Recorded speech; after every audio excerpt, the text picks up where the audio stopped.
You've got to help me take the gunship down. I'm not a soldier anymore.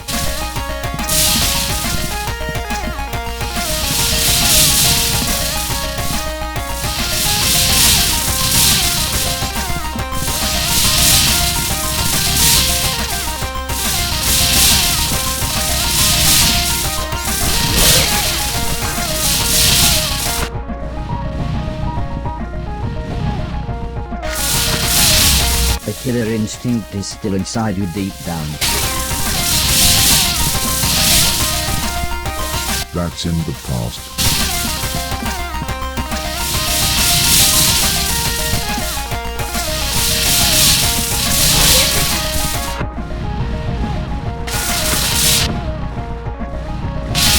I can't do this without you.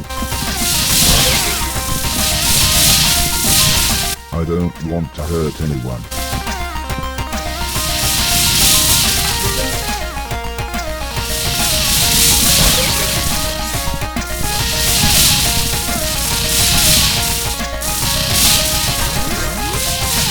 It's a drone gunship.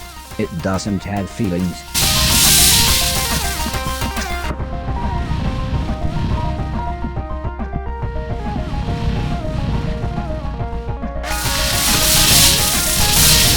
I will try.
I've got an idea.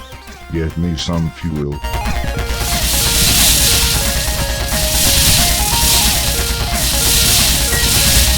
Maybe I can turn up the power on these thrusters.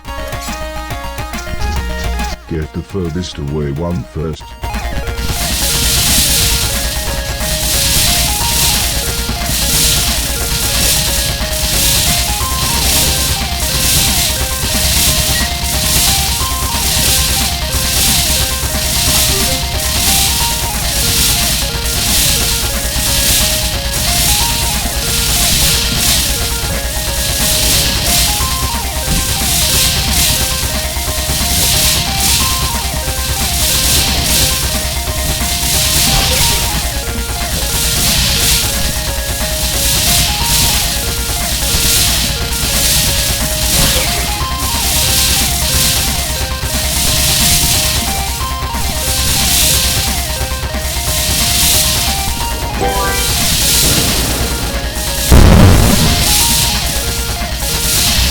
I'd love to help, but I'm a bigger target. Shall I put some relaxing music on?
That's her. Wearing her favorite dress, said Fort. She was a concierge robot, classy, intelligent, and designed to serve man. But when all the men were gone, just like me, she wasn't needed anymore. Fort sighed, and gently placed the photo back on the shelf. I thought I would try to cheer him up. Looking around the room, I saw a battered old piano, and thought I would try playing the tune Heather had taught me.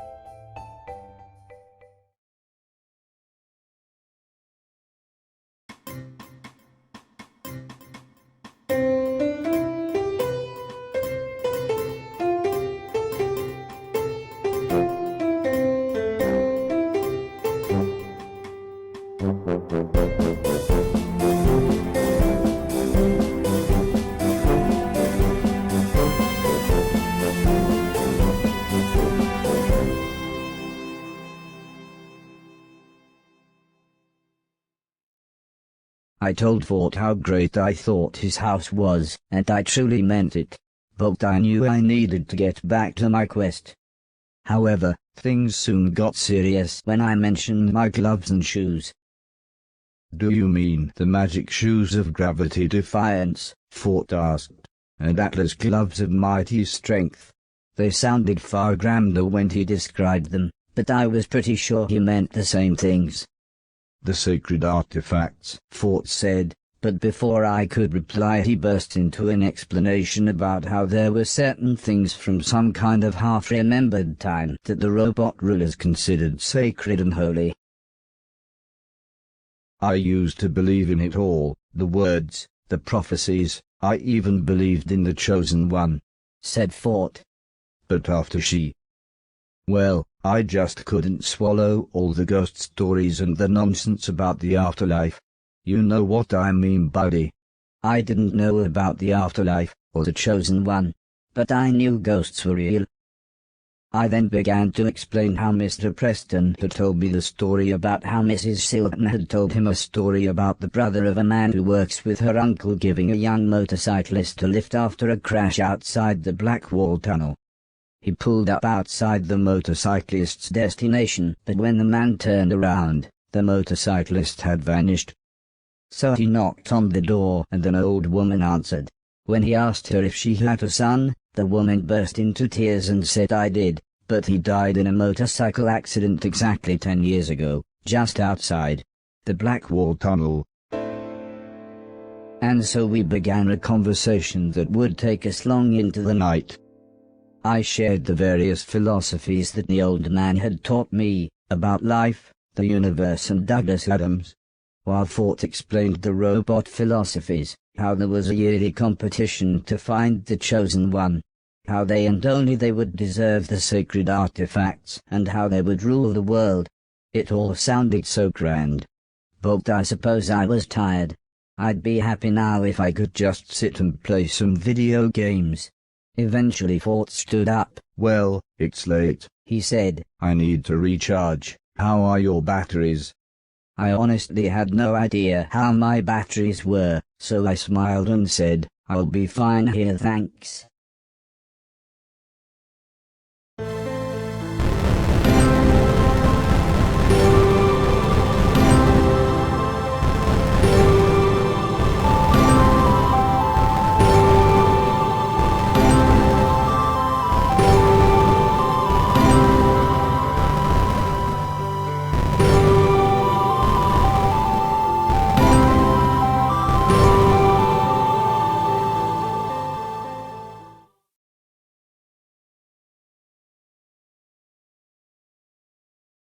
I'll do it, was the first thing I said to Ford in the morning.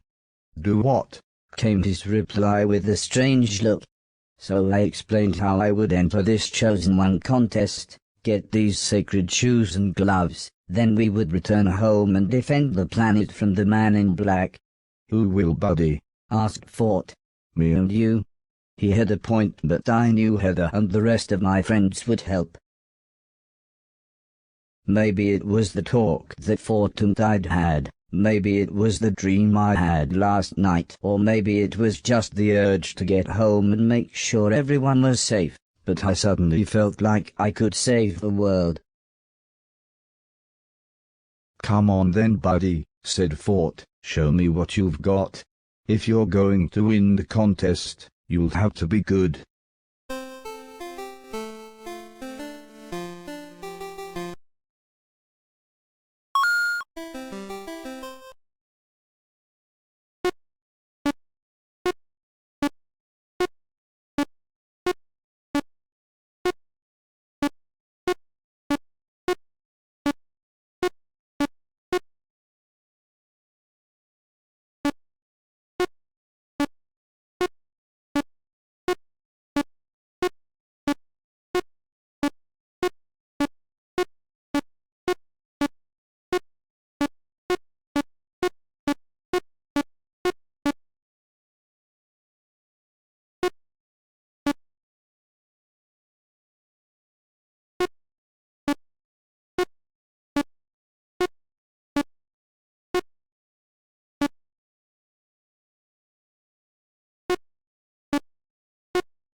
Fort leant back with a big smile. "It's a long way," he said. "to the contest, I mean.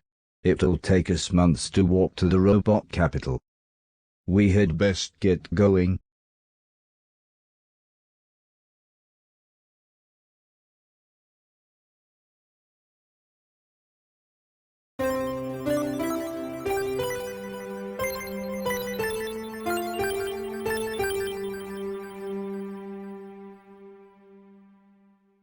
Again, on Fort's suggestion, we mainly traveled at night. Even though the world was such a mess, the twilight still made everything look quite beautiful.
We took refuge in another bombed-out building, with Fort deciding when it was time to move again.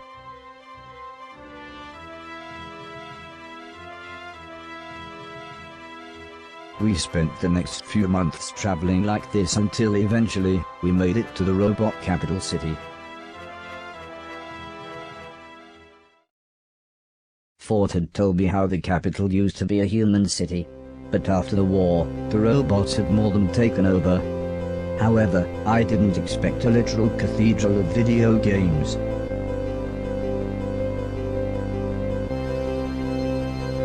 I joined the queue and signed up for the tournament as soon as I could. "I'll be over there, buddy. Good luck," said Fort as he found a seat with some huge agricultural robots and attempted to blend in.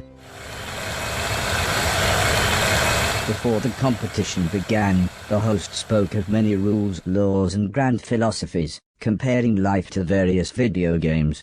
It sort of reminded me of Alice's church, but with none of the warmth or compassion. But still everyone clapped. There were to be 3 rounds to the competition, with a choice of 2 games per round. The player with the highest score would win, and advance to the next round. I won the coin toss, so it was my decision which game we played.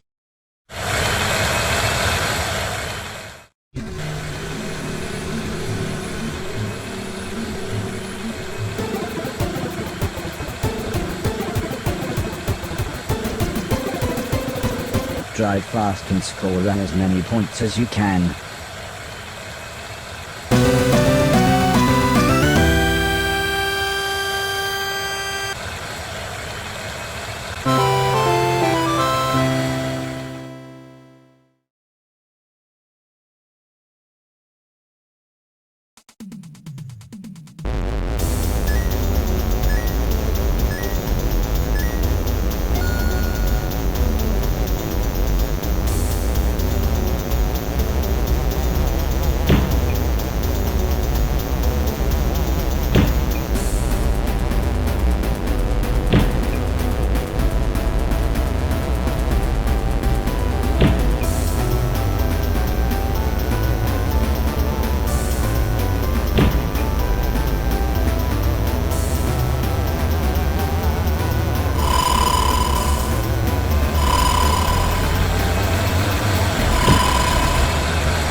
I was shocked to discover that it was actually a tournament to the death. All the losers of round 1 were placed into a crusher, myself included. Luckily my Lazarus chip took me back far enough to start again.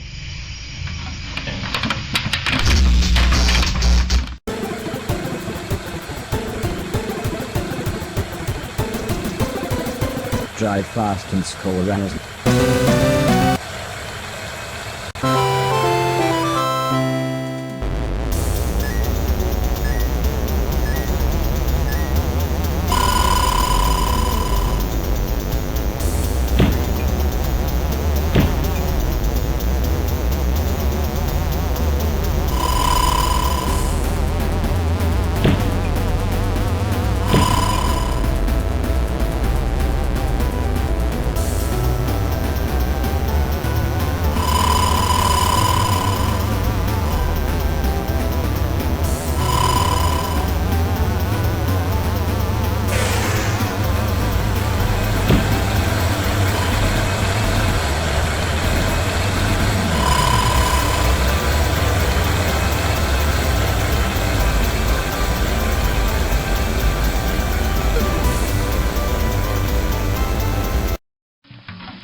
Play a short song and score as many points as you can.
Drive fast and score as many.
drive fast and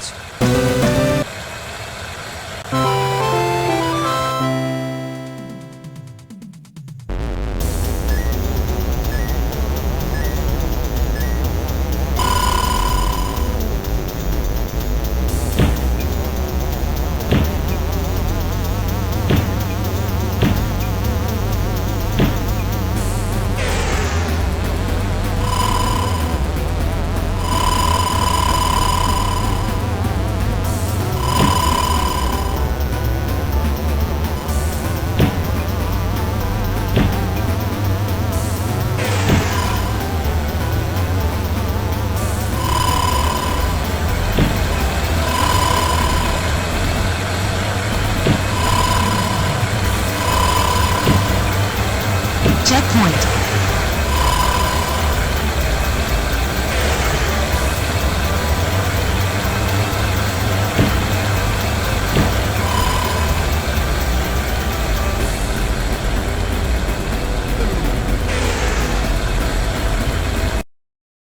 Ladies and gentlemen, your round 1 winners. Well done, Said Fort. I knew you could do it, Buddy. Round 1 was in the bag, but now it was time to meet my opponents for round 2.